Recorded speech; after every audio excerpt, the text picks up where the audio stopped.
Hello everyone, आज है 3 अक्टूबर और आज इस वीडियो में हम बात करने जा रहे हैं सुजलॉन एनर्जी के बारे में। 76 रुपीज़ का शेयर है। 4% का फॉल आज यहाँ पर देखने को मिला है और उसकी सबसे बड़ी वजह भी निकल कर सामने आई है। और वैसा भी ये चिंता वाली बात है। बात करेंगे वीडियो में इसके बारे में, लेकिन उससे पहले अगर आपने अभी तक चैनल को सब्सक्राइब नहीं किया है तो प्लीज़ अभी इसे सब्सक्राइब कर लीजिए, क्योंकि आगे भी बहुत सारे वीडियोज़ हैं जो आपको काफ़ी ज़्यादा हेल्प करेंगे। तो सुजलॉन का शेयर 76 रुपीज़ का है। 4% का मेजर फॉल यहाँ पर देखने को मिला है। और हालांकि देखें तो आज मार्केट का मूड कुछ खास अच्छा नहीं बल्कि बहुत बुरा है।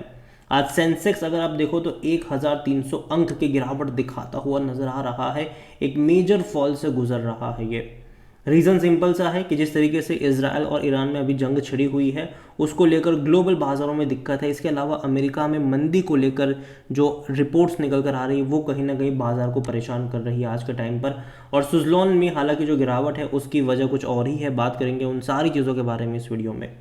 तो यहाँ पर देखिए तो 4% का फॉल ज़रूर है और एक महीने में देखा जाए तो 3% की तेज़ी अभी भी है। एक बड़ी रफ्तार आई थी 85 रुपये पर शेयर गया, लेकिन उसके बाद अगर आप देखो तो लगातार गिर रहा है। स्पेसिफिकली पिछले 7-8 ट्रेडिंग सेशन से लगातार यहाँ पर गिरावट बनी हुई है और आज एक मेजर फॉल आया। एक मेजर उससे पहले तेज़ी ही थी यहाँ पर। अगर आप देखो तो एक साल में 185% का बेहतरीन ग्रोथ है। 27 रुपये से लगातार भाग के 50 पे गया, वापस गिरकर 35 पर आया, वापस जो तेज़ी पकड़ी 85 पे गया। अब गिरावट की शुरुआत हुई है और जब भी गिरावट डेफिनेटली यहाँ पर आती है तो वो 10-12% नहीं बट एटलीस्ट 20-22% का फॉल डेफिनेटली यहाँ पर देखने को मिलता है। और अभी 85 रुपये से अगर हम देखें तो ऑलरेडी ये हमें कह सकते हैं कि 11-12% की गिरावट आ चुकी है यहाँ पर। और आज की गिरावट की सबसे बड़ी वजह है यहाँ पर कि भैया इनको वार्निंग मिली है बीएससी और एनएससी की तरफ से, और ये बड़ी बात है। सुजलॉन का शेयर आज 4% 4.5% की गिरावट दिखाता नजर आया। और ये एक न्यूज़ आई after the Suzlon receive the advisory and warning letter from both NSE and BSE due to non compliance with SEBI's listing obligation and disclosure requirement. और ये सीरियस इशू है यहाँ पर, ठीक है, कि नॉन कंप्लायंस का भैया यहाँ पर इनके ऊपर एलिगेशंस लग रहा है। और जो नोटिस इनको मिली है वो बीएससी एनएससी दोनों की तरफ से मिली है। The warning person to the companies headline of disclosure regarding the resignation, जो कि कंपनी के इंडिपेंडेंट डायरेक्टर है मार्क, उनके रेजिग्नेशन को लेकर है यहाँ पर। On June 8, 2024, Suzlon Energy Limited submitted a disclosure concerning the resignation of Mr. Mark from his position as independent director.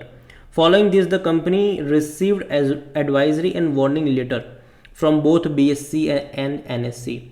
यहाँ पर लेटर जो एक्सचेंजेस को मिला है उनमें कि जो ये कंपनी के जो पर्सन थे उनका जो रिज़ाइन यहाँ पर आया है, independent director, the letter indicated that the corporate governance standards at Suzlon did not meet expectation, particularly regarding openness and transparency in the communications. और ये एलिगेशंस डेंजरस हैं इनके लिए। हालांकि अगेन मैं कहूँगी देखो कंपनी बुरी नहीं है, कंपनी अच्छी डेफिनेटली पिछले कुछ टाइम में काफ़ी अच्छे इंप्रूवमेंट्स आए ज़रूर है, लेकिन ऐसी खबरों से एटलीस्ट गिरावट आती है। इवन एक्चुअली फॉल इससे पहले भी हमें देखने को मिल ही चुका था। यहाँ पर एक प्रॉफिट टेकिंग कह लो वो ऑलरेडी यहाँ पर शुरू हो चुकी थी और आज बाजार का मूड वैसे भी ख़राब है, तो कहीं ना कहीं और मेजर डिक्लाइन यहाँ पर अभी हमें देखने को यहाँ पर मिल रहे हैं। यहाँ पर देखो तो the company's initial disclosure fail to include a confirmation regarding any material reason for the resignation. क्यों रिज़ाइन किया उसका रीज़न यहाँ पर, contrary to the requirement stipulated in SEBI LODR regulated 30 which mandate that the independent director must confirm there are no additional material reason beyond this stated in the जो इन्होंने resignation दिया है उसको लेकर। तो ये यहाँ पर चीज़ ज़रूर है। और additionally disclosure did not provide information about the other listed entity where mister Mark hold directorship including the category of directorship of any board communication member. तो भैया जो डिस्क्लोजर होने चाहिए वो इन्होंने करे नहीं है इनके रेजिग्नेशन को लेकर, और वो कहाँ कहाँ और जगह पर है कोई डिस्क्लोजर यहाँ पर नहीं करा है। उसको लेकर भैया इनको लेटर दिया गया है एनएससी और बीएससी दोनों की तरफ से। अगर आज हम वॉल्यूम देखें सुजलॉन के तो 4 करोड़ से भी ज़्यादा के शेयर ऑलरेडी यहाँ पर ट्रेड होते नजर आ चुके हैं। कंपनी का बारे में देखें तो मार्केट कैप 1 लाख करोड़ से भी ज़्यादा का देखने को मिल रहा है इसका। इतना ही नहीं, अगर सुजलॉन में according to Moneycontrol user देखें तो 57% लोग कह रहे खरीदारी करो, 43% लोग कह रहे बेचो और भाग जाओ यहाँ से। कंपनी के बारे में अगर आप देखो तो डेफिनेटली लास्ट इनसाइडर ट्रांजेक्शन अगर आप देखो तो वो पिछले साल के थे, बिकवाली के इस साल ऐसा कोई देखने को मिला नहीं है।